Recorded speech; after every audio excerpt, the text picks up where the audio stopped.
अस्सलामुअलैकुम friends, welcome back to my channel novels by Areej Shah. Friends, आज हम अपना पेंडिंग नावल स्टार्ट करते हैं। वो भी अरीज शाह का ही नावल है जो काफ़ी दिनों से हमने छोड़ा हुआ था, रूहे यारम। आज हम इसके नेक्स्ट एपिसोड रीड करते हैं। देखो लड़की, ये सारी मीठी मीठी बातें ना तुम सिर्फ भाई के सामने किया करो, मेरे सामने नहीं।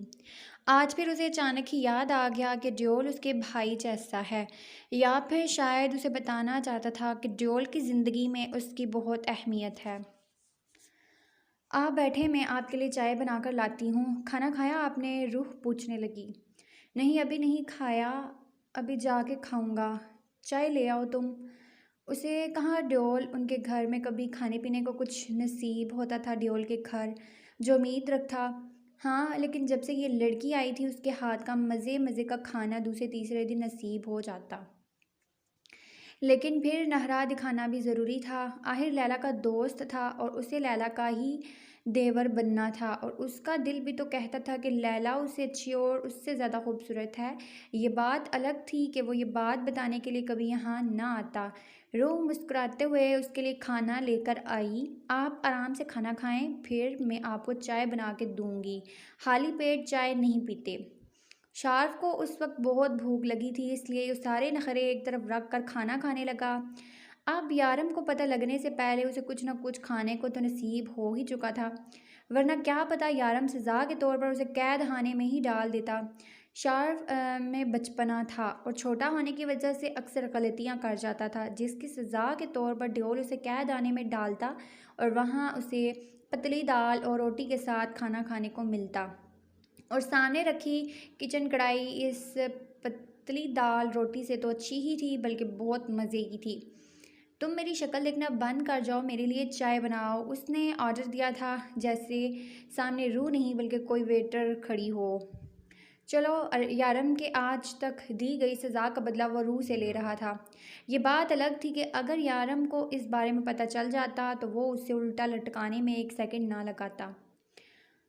अच्छी लैला है, खूबसूरत लैला है, और चाय लेकर मैं आऊँ? रूह जो कब से उसके नखरे बर्दाश्त कर रही थी उसके सामने आकर बैठ गई।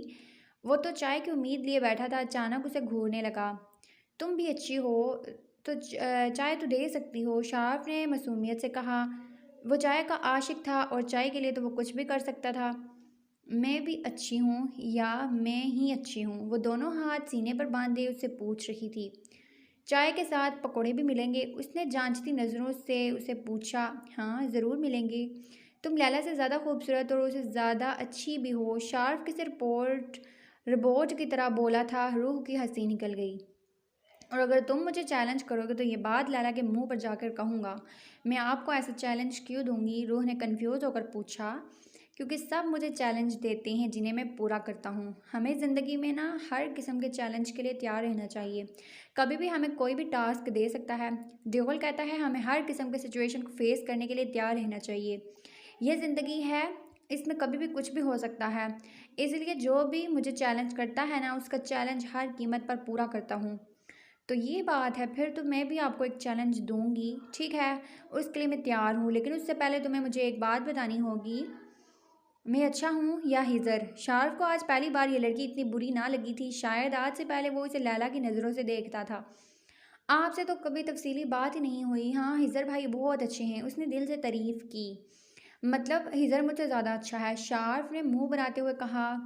पानी पूरी खाती हो तुम? शार्फ अपनी फेवरेट लिस्ट में शामिल हुए लोगों को अक्सर अपने पैसों से पानी पूरी खिलाता था। क्या पानी पूरी? यहाँ दुबई में रूह तो खुशी से बेहोश होने वाली थी, जबकि पानी पूरी का नाम सुनकर मुंह में पानी आ गया था। हाँ, मैं तुम्हें लाकर दे सकता हूँ, लेकिन उसके लिए तुम्हें मेरा एक काम करना होगा। मैं सब कुछ करूँगी जो आप कहेंगे, रूह ने खुशी से कहा। लड़की, पहले बात तो सुन लो। शार्फ ने उसे हवाओं में उड़ने से पहले खींचकर ज़मीन पर ला पटका। तुम्हें अपने प्यारे लाडले भाई हिजर के लिए बिल्डिंग के छत पर चढ़कर चला चला कर 5 बार कहना होगा कि शार्फ हिजर से बेहतर है।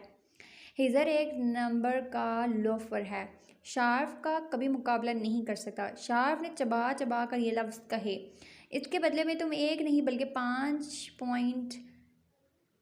5 प्लेट पानी पूरी खिलाऊंगा तुम्हें। और अगर आराम से कहूँ तो 1 प्लेट मिलेगी क्या?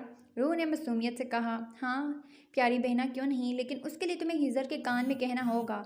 लेकिन इससे पहले कि वो कुछ कहती, दरवाज़ा बजा और दोबारा इतने जारहाना अंदाज से बजा कि दोनों अपनी जगह उठकर खड़े हो गए। ओ शिट, ड्योल आ गया, शार्व ने डरते हुए कहा। आपको कैसे यकीन है कि वो होंगे? रूह ने पूछा। मुझे पता है वही होगा। देखो, तुम मुझे बचा लेना। तुम मेरी प्यारी बहन हो ना, प्लीज़ मुझे अपने शोहर के हाथों से बचा लेना। उन्होंने ज़रूर आपको किसी और काम के लिए भेजा होगा और आप यहाँ आ गए, यही बात है ना? रूह ने पूछा और दरवाजे की तरफ जाने लगी। कौन है? मैं हूँ रूह, दरवाज़ा खोलो, बाहर से यारम बोला। उससे पलट कर देखा। मैं अच्छी या लैला? अंदाज में शरारत साफ झलक रही थी। अरे तुम अच्छी हो मेरी माँ, खुदा के लिए मुझे बचा लेना। शार्फ ने मिन्नत की और रूह ने हंसते हुए दरवाज़ा खोल दिया। लेकिन दरवाज़ा खोलते ही आरम रूह को इग्नोर करता हुआ शार्क की तरफ बढ़ा और उसे गर्दन से पकड़ लिया। तुम्हारी हिम्मत कैसे हुई यहाँ आने की? मैंने मना किया था ना तुम लोगों को कि यहाँ कोई नहीं आएगा, वो गुस्से से बोला। यारम, ये क्या कर रहे हैं आप? छोड़े इन्हें। रूह तो पहले उसके जारहाना अंदाज पर घबराई और फिर आगे बढ़कर शार्फ को छुड़वाने लगी। शार्फ, तुमने मेरा भरोसा तोड़ा है। क्यों आए थे तुम यहाँ? ये लैला मुझे बता चुकी है। तुम्हारा तो वो हशर करूँगा जिसे तुम सारी ज़िंदगी याद रखोगे। वो गुस्से से उसकी तरफ बढ़ा जब रूह ने उसे अपनी तरफ खींचा। वो मुझसे मिलने आए थे। क्या मेरा भाई मुझे इस घर में मिलने नहीं आ सकता? बोलते हुए रूह की आवाज़ काफ़ी ऊंची हो गई। खबरदार, जो आपने मेरे भाई को कुछ भी कहा। वो उन दोनों के बीच में डाल बन के खड़ी थी। भाई, मैं आपका भरोसा कभी नहीं तोड़ सकता। आपके अलावा मेरा है ही कौन इस दुनिया में? शार्फ को फिर से इमोशनल दौरा पड़ा था। मैं तो भाभी के हाथ का खाना खाने आया था। वो अब बहन से भाभी हो गई थी और अभी मुझे चाय बना के देने वाली थी। क्या आप आ गए? बहुत भूख लगी थी तुम्हें? खाना तो तुम्हें मैं खिलाऊंगा। वो एक नज़र रूह को देकर उसे घूरते हुए बोला। घूरना बंद करें मेरे भाई प्लस देवर को। ओह खबरदार, जो इन्हें डांटा। भाई, आप यहाँ बैठे, मैं आपके लिए चाय लाती हूँ। ये यारम की मोहब्बत ही थी जो उसे इतना बोलने की इजाज़त दे रही थी। यारम की मोहब्बत ने चंद दिन में ही बहुत कॉन्फिडेंस कर दिया था उसे। शारफ ने इजाज़त तलब नज़रों से यारम की तरफ देखा। वह सर झटक कर टाई डाली करता डीली करता हुआ सोफे पर बैठ गया। भाई, मैं आपका भरोसा कभी नहीं तोड़ सकता। मुझे नहीं पता लैला ने आपसे क्या कहा, लेकिन उसने मुझे यहाँ आने का चैलेंज किया था। मैं रूह भाभी को ये आकर कहूँ कि लैला उनसे ज़्यादा खूबसूरत है। फिर रूह भाभी मेरे लिए खाना लेके आई। लेकिन मेरा यकीन करें, मैं आपका भरोसा कभी तोड़ूंगा नहीं। रूह भाभी को कभी नहीं बताऊंगा। और अगर आप चाहते हैं तो मैं चाय भी पिए बगैर यहाँ से चला जाऊंगा, वो मासूमियत से बोला। खाना ठूस चुके हो तो चाय भी पी ही लो। आखिरकार साले हो मेरे। यारम को आज शार्क मासूमियत ने नहीं बल्कि रूह के दबंग बोल कर अपने भाई के सपोर्ट ने शॉक किया था। शार्फ को यहाँ से बेचने के बाद वो अपने कमरे में चला आया। उसका अब ऑफिस जाने का कोई इरादा ना था। लैला ने उसे ये बताया था कि शार्फ रूह को सब कुछ बताने के लिए गया है। उसे शार्फ पर बहुत भरोसा था, लेकिन फिर भी रूह के मामले में वो किसी पर यकीन नहीं कर सकता था। जब से रूह उसकी ज़िंदगी में शामिल थी, एक अजीब सी डर उसके जहन में था। कहीं वो उसे दूर ना हो जाए, कहीं वो उसे नफरत ना करने लगे, कहीं वो उसे छोड़ कर न चली जाए। मुझे खुद ही रूह को जल्द से जल्द सब कुछ बताना होगा, लेकिन क्या उसके बाद वो मुझे कबूल करेगी? वो एक हाथ खिड़की की टिकाएं खिड़की से बाहर देखने में मसरूफ़ था जब किसी ने पीछे से उसके बाहों में घेरा। आप मुझे नाराज़ है क्या? वो धीमी आवाज़ में बोली। मैं क्यों तुमसे नाराज़ हूँगा? यारम ने उसका हाथ थामा। वो शार्क भाई की वजह से आप इस तरह से बात की, तो वो मासूमियत से बोली। यारम ने पलट कर उसका सर अपने सीने पर रखा। तुम ऐसे ही मुझसे बिना डरे बिना घबराए बात किया करो, मुझे अच्छा लगेगा। मैंने शार्फ को और काम करने के लिए भेजा था, लेकिन वो यहाँ आया और मेरा काम वहीं पर छोड़ गया। कर देंगे ना काम, आपको पता है शार्फ भाई मुझे पानी पूरी खिलाएंगे, रूह ने खुश होते हुए कहा। क्या बात है, मतलब कि तुम शार्फ की फेवरेट लिस्ट में शामिल हो चुकी हो। है अच्छी बात है। आज सारा दिन क्या किया? इस वक्त वो सिर्फ अपने और रूह के बारे में बात करना चाहता था, इसलिए उसे रोज़ की रूटीन पूछने लगा। फिर रूह भी उसे अपने सारे दिन के बारे में बताने लगी। रूह, आजकल बहुत लोग मेरे ख़िलाफ़ हो गए हैं, उल्टी सीधी बातें मेरे ख़िलाफ़ फैला रही हैं, मुझे फंसाने की कोशिश कर रही हैं। तुम्हें याद है वो इंस्पेक्टर जो तुम्हें लेकर आया था उस दिन मेरे ऑफिस में? यारम ने उसे याद दिलाया। हाँ मुझे याद है, रूह ने कहा। रूह, वो आदमी मेरे पीछे पड़ा है, मुझे फंसाना चाहता है, मेरे खिलाफ झूठे सबूत बना रहा है। वो तुम्हें भी मेरे खिलाफ कर सकता है। मुझे यकीन है कि तुम उसकी किसी बात पर भरोसा नहीं करोगी, लेकिन फिर भी लगा कि मुझे तुम्हें सब कुछ बता देना चाहिए। यारम पिछले कुछ दिनों से नोट कर रहा था कि सारम उसके बहुत आस पास रहने लगा था। 2 दिन पहले जब रेस्टोरेंट में वो दोनों लंच कर रहे थे तो वो कुछ फासले पर अपनी कैब से चेहरा छुपाते हुए नज़र उन पे रखे हुए था। उसे यकीन था कि यारम की गैर मौजूदगी में वो ज़रूर रूह को सब कुछ बता देगा, इसलिए उसने खुद ही रूह को ट्रैप करने के बारे में सोचा। मुझे आप पर पूरा यकीन है, कोई भी मुझे आपके बारे में कुछ भी कहेगा तो यकीन कर लूँगी क्या मैं। आप बिल्कुल बेफ़िक्र हो जाएं। वो उसे परेशान न होने का कह कर खुद परेशान हो चुकी थी। वैसे अगले हफ्ते हम हनीमून पे जा रहे हैं, यारम ने आंख दबाते हुए कहा, जबकि रूह उसकी बेबाकी पर सुर्ख हो चुकी थी। यारम, आप बिल्कुल भी अच्छे नहीं हैं, वो मुंह बनाकर बोली। यारम ने उसका ध्यान हटाना चाहा था जिससे वो कामयाब हो चुका था। यारम, मुझे शार्क भाई से बात करनी है, आप मुझे उनका नंबर मिला कर दें। उसने अपने फ़ोन यारम के हवाले करते हुए कहा। क्या बात करनी है, मेरे फ़ोन से कर लो। वो उसे बताना चाहता था कि उसके फ़ोन में उसके अलावा सब नंबर ब्लॉक हैं। मुझे उन्हें चैलेंज देना है, रूह ने सोचते हुए कहा। रूह, ये कोई वक्त है चैलेंज देने का, तुम सुबह बात करना। यारम ने फ़ोन वापस रखते हुए कहा। नहीं ना, आप मुझे अभी फ़ोन मिला कर दें, मैंने अभी बात करनी है, उसने ज़िद्दी अंदाज में कहा। यारम शार्प को फ़ोन करने लगा। फिर वो खुद भी नहीं समझ पा रहा था कि आखिर वो उसकी हर बात को क्यों मानता है। उसने फ़ोन मिलाकर फ़ोन उसके हवाले कर दिया। हाँ ड्योल बोलो, शार्फ ने कहा। अरे मैं हूँ रूह, मैंने आपके लिए चैलेंज सोच लिया है, रूह ने कहा तो यारम भी दिलचस्पी लेने लगा। बोलो प्यारी बहना, कौन सा चैलेंज है? शार्प ने एक्साइटेड होकर पूछा।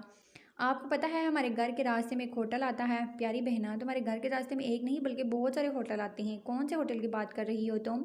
1 मिनट में पूछ कर बताती हूँ। यारम, हम उस रात कहाँ गए थे खाना खाने के लिए? वो उसे इंतज़ार करने का बोलकर यारम से पूछने लगी।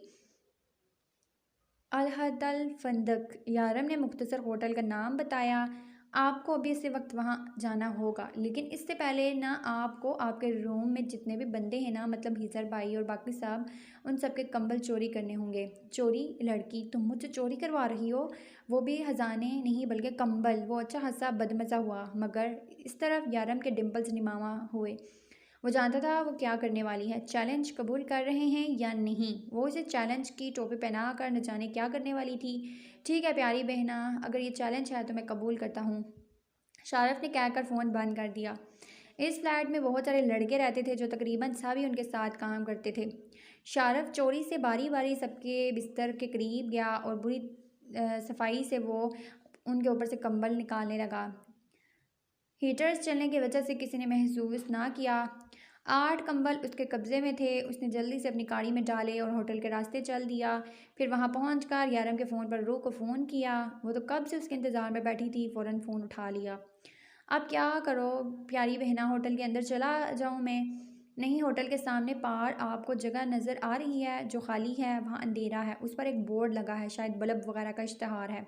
रूह ने पूरा नक्शा बताया। हाँ बिल्कुल है, लाइट्स का ऐड है। शार्फ ने जगह पहचान ली थी।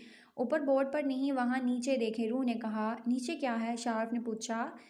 अंधेरा होने की वजह से उसे कुछ दिखाई नहीं दे रहा था, मगर वह फ़ोन बंद कर चुकी थी। शार्प ने फ़ोन जेब में डाला और आगे बढ़ गया, लेकिन सामने का मंजर देखकर वो परेशान हुआ। उसे यकीन नहीं था कि रूह उसे ऐसा चैलेंज देगी। वो फ़ौरन गाड़ी के पास आया और वहाँ से कंबल निकालने लगा। जल्दी से वो कंबल निकाले और दौड़कर उस बोर्ड के नीचे आया। यहाँ छोटे छोटे यतीम बेसहारा बच्चे ज़मीन पर सर्दी से कांप रहे थे। उसने जल्दी जल्दी बच्चों के ऊपर कंबल डालना शुरू किया। एक बच्चा जाग रहा था।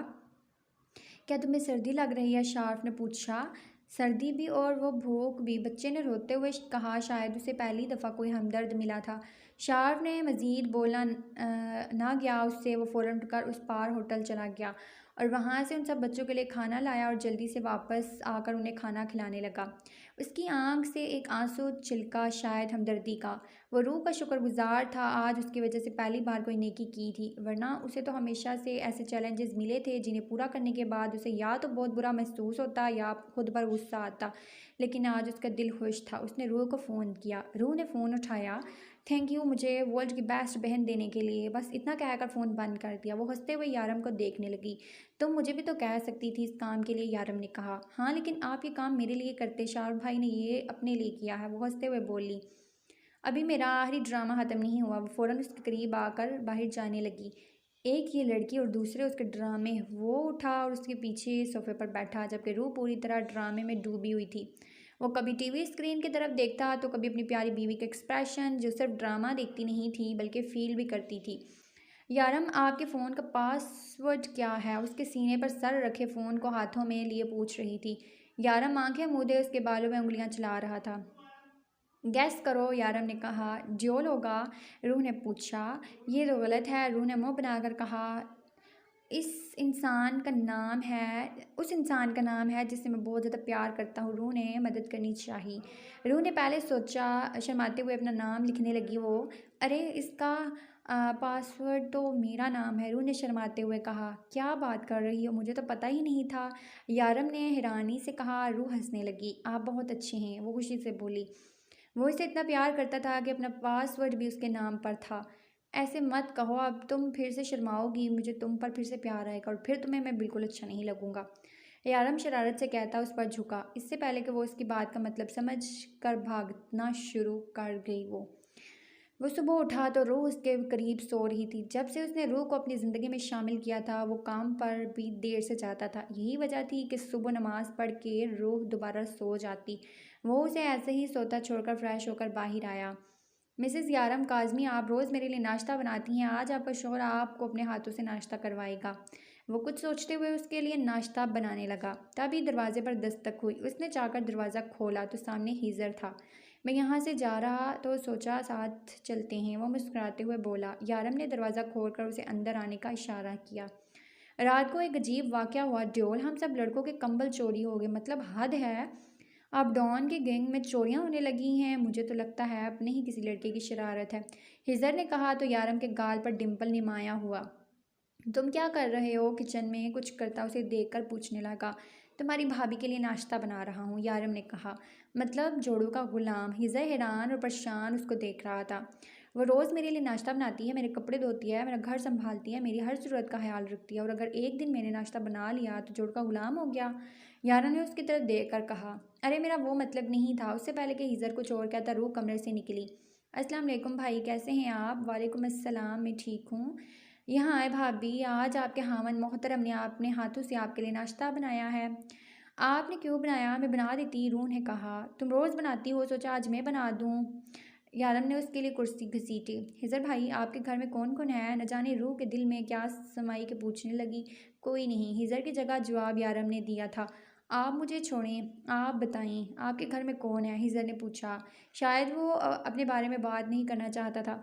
मेरे घर में अम्मी और 3 बहनें और पड़ोस में फातिमा बीवी और भी बिल्कुल मेरे जैसी ही माँ है वो। जब मैं पैदा हुई तब मेरी सगी अम्मी और अब्बू फौत हो गए थे। मुझे मेरी दूसरी अम्मी ने पाला है। दूसरी अम्मी मतलब सौतीली माँ? हिजर ने पूछा। जी, रूह ने जवाब दिया।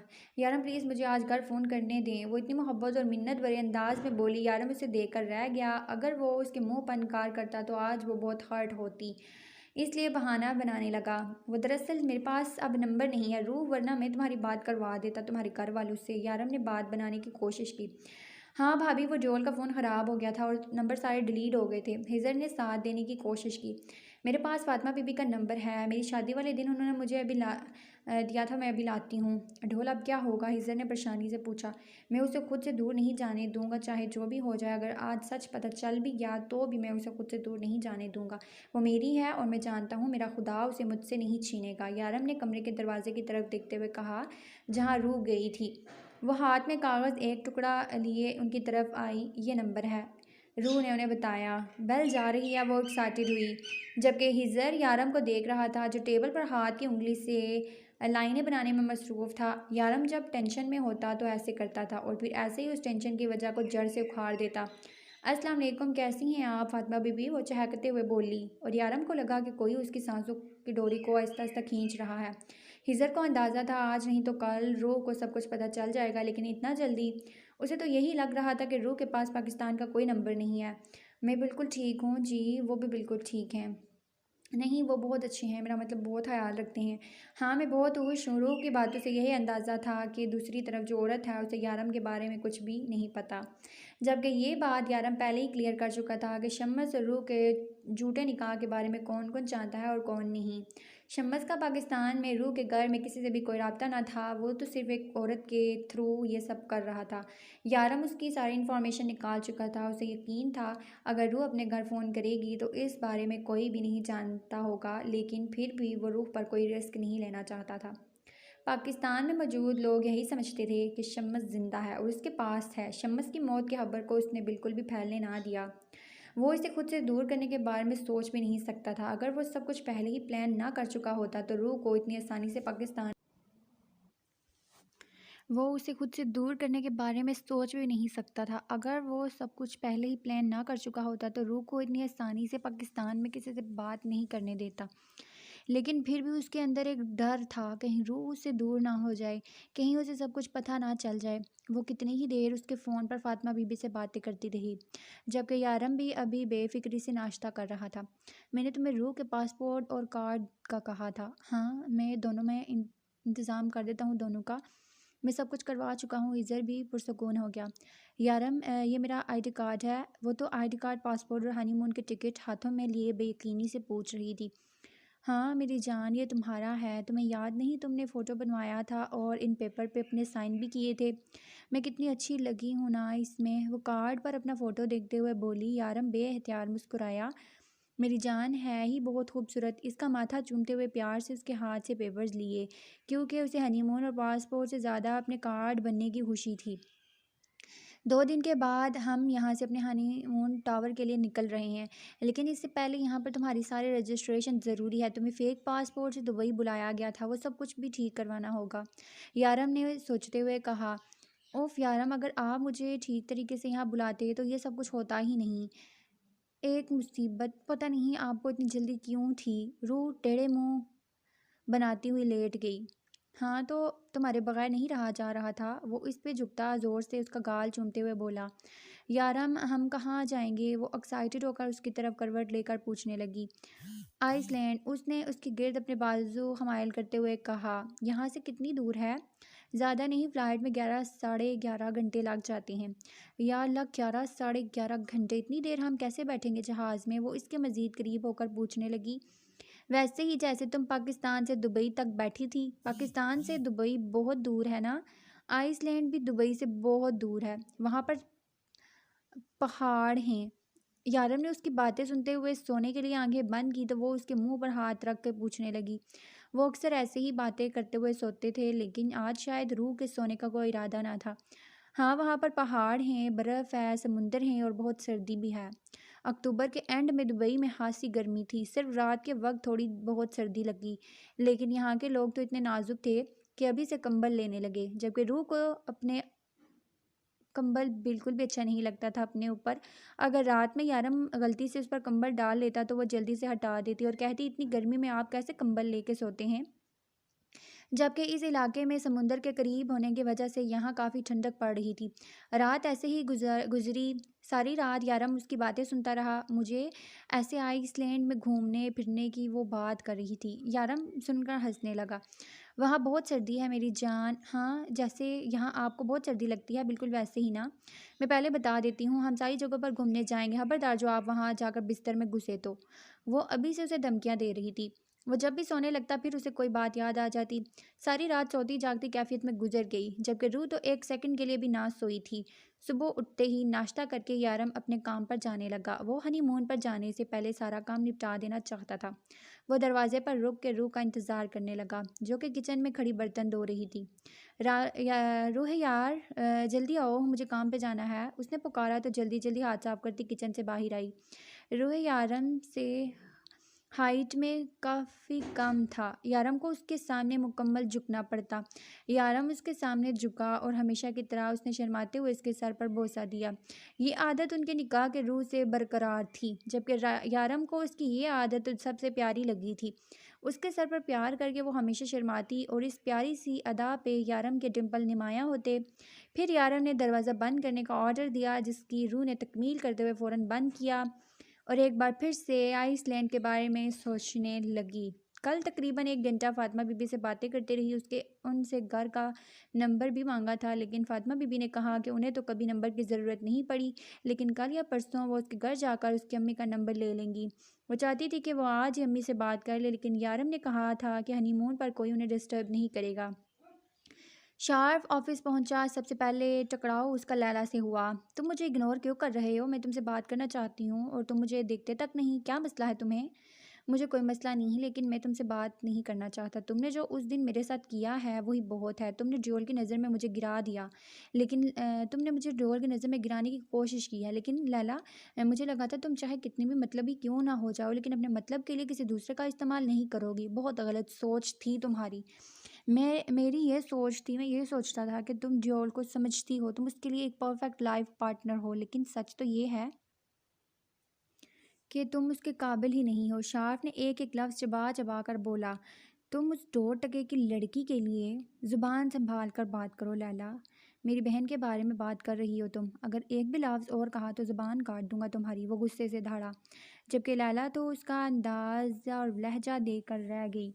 मैं तुम्हें आखिरी बार बता रहा हूँ लैला, अगर तुमने मेरी बहन की खुशियों में आग लगाने की कोशिश की तो मैं भूल जाऊंगा कि तुम मेरी दोस्त थी। उसने थी पर जोर दिया और लंबे लंबे डग बढ़ता निकल गया।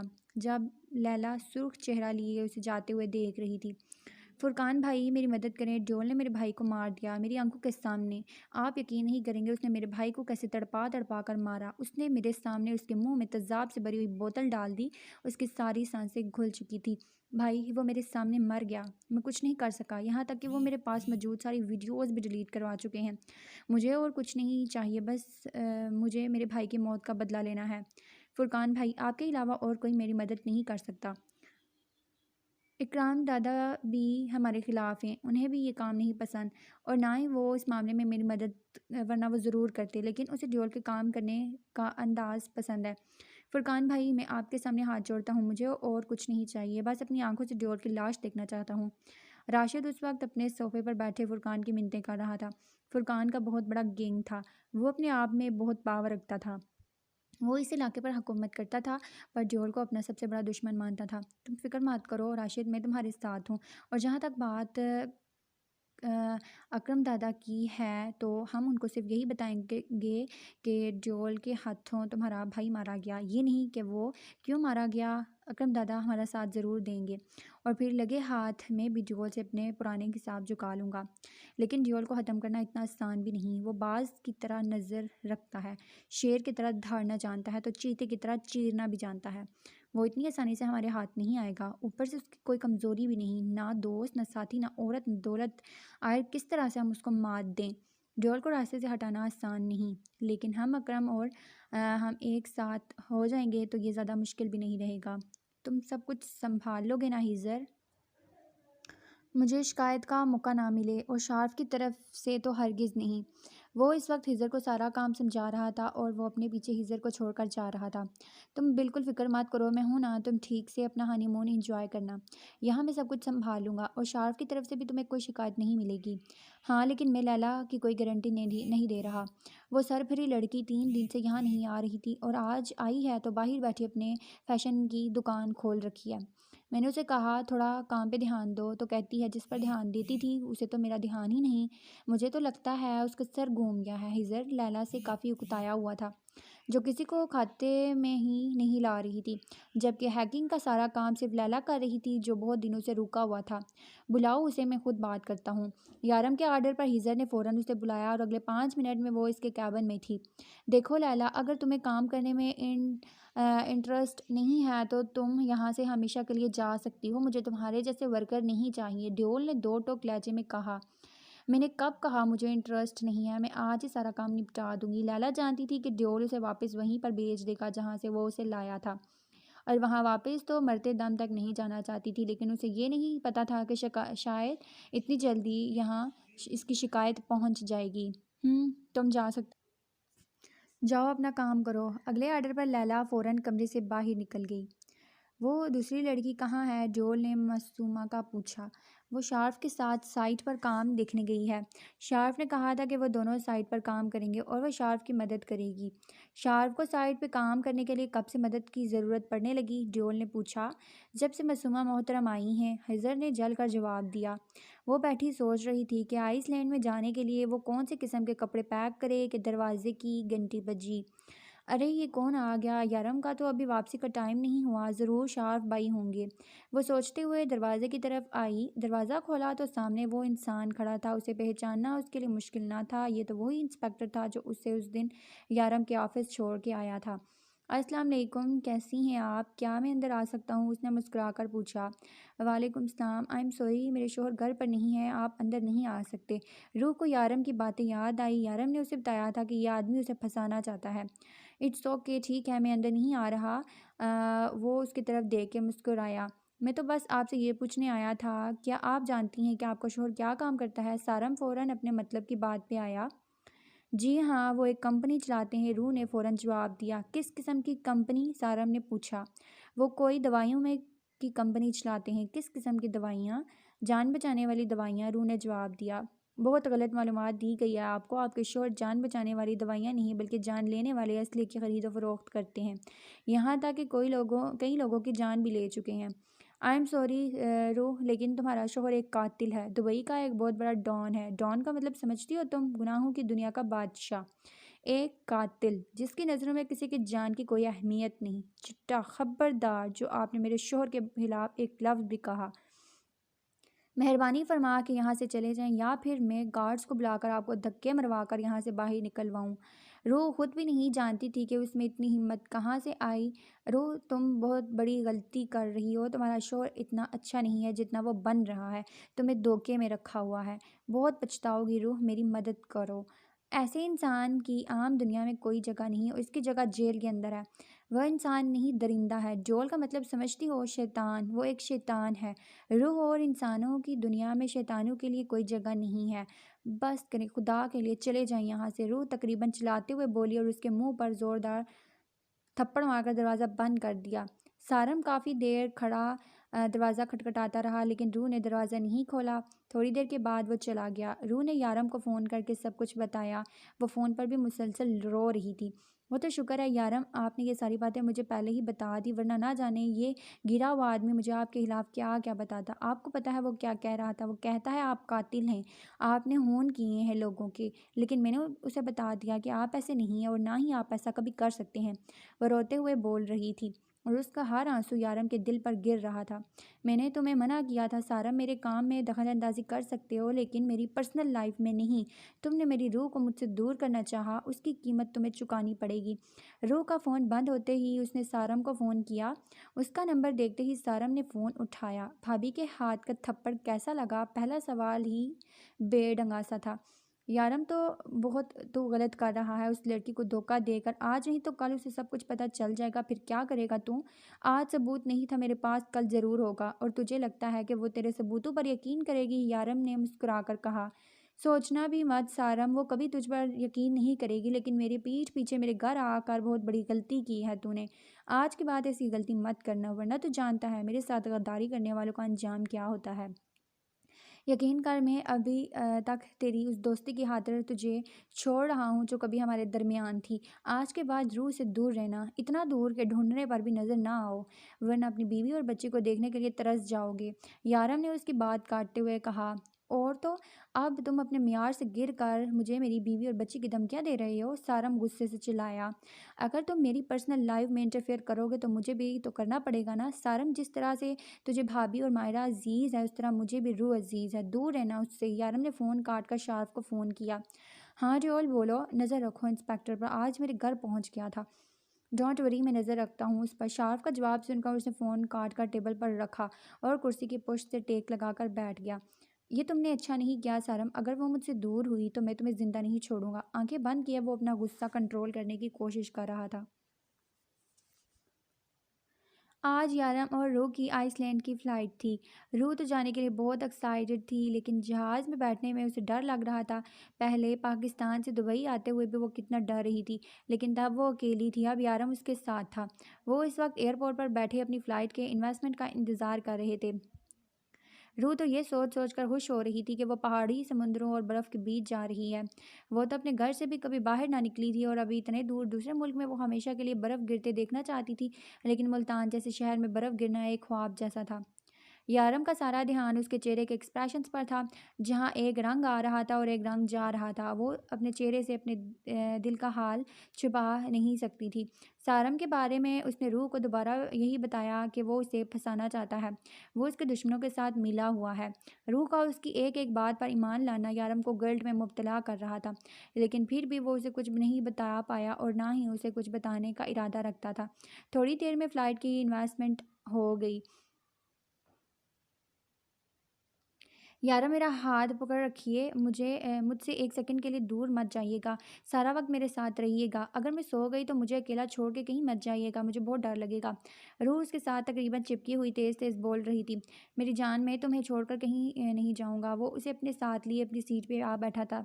थोड़ी देर के बाद जहाज़ ने उड़ान भरनी थी, जबकि रूह आंखें बंद किए उसका हाथ दोनों हाथों में मजबूती से थामे न जाने क्या ज़ेरे लब बड़बड़ा रही थी।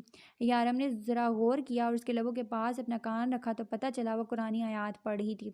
ओफ डरपोक लड़की! यारम उसके डर डर पर ज़रा मुस्कुराया और उसका हाथ मजबूती से अपने हाथ में थाम कर सीट बेल्ट पहनाने लगा।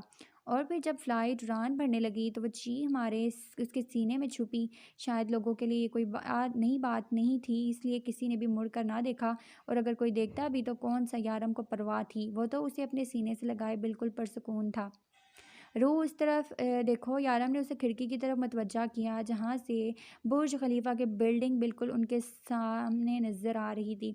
यारम, ये तो उस होटल से भी नज़र आता है ना जहाँ हम खाना खाने जाते हैं? रूह ने ज़रा सा उसके सीने से मुंह निकाल कर पूछा। हाँ रूह, क्योंकि ये दुनिया की सबसे ऊंची तरीन बिल्डिंग है। देखो इसे, ये कितनी खूबसूरत लग रही है। तुम तो बेकार में ऊंचाई से डरती हो। लोग यहाँ पर आकर सेल्फी बनाते हैं, मुझे नहीं बनानी कोई सेल्फी, मैं यहीं पर ठीक हूँ। वो मज़ीद उसके सीने में घुसते हुए बोली। यहाँ पर तो मैं भी ज़रूरत से ज़्यादा ठीक हूँ। वो इसके गिर्द बाजू मायल करता मजबूती से बोला। यारम, ये हमारा बेडरूम नहीं है, आप मेरे ऊपर से हाथ उठाएं। वो मुंह बनाकर बोली। मगर सच तो ये था कि वो ये सोच कर भी लोग उन्हें देख रहे होंगे कि उसे शर्म आ रही थी, लेकिन वो अपने मासूम से डर का क्या करती। पाकिस्तान से दुबई आते वक्त उसके जहन में ये बात थी कि न जाने यारम कैसा होगा, वो भी उन्हीं लोगों जैसा होगा जिनके साथ वो रहती थी। अगर वो ऐसा होता तो शायद वो सब्र और शुक्र से ज़िंदगी गुजार लेती, लेकिन यारम तो उससे बेइंतहा मोहब्बत करता था।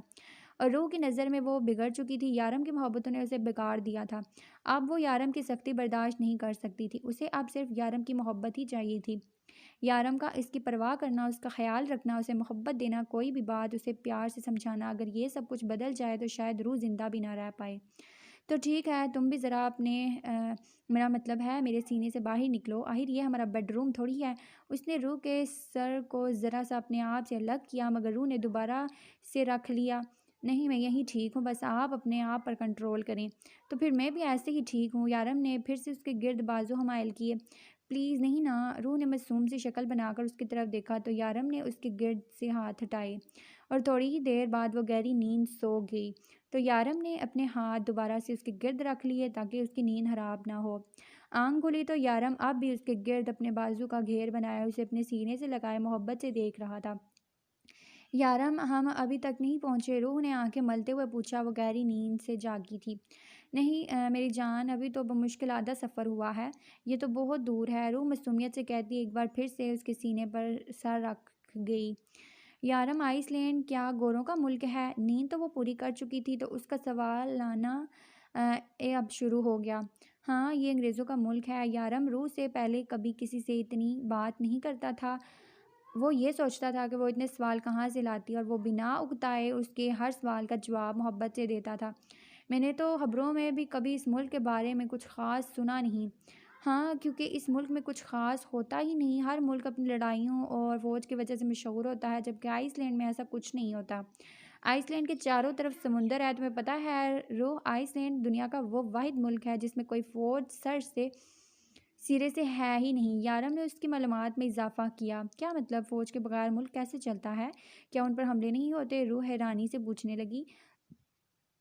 नहीं रूह, इस मुल्क में ऐसा कुछ नहीं होता।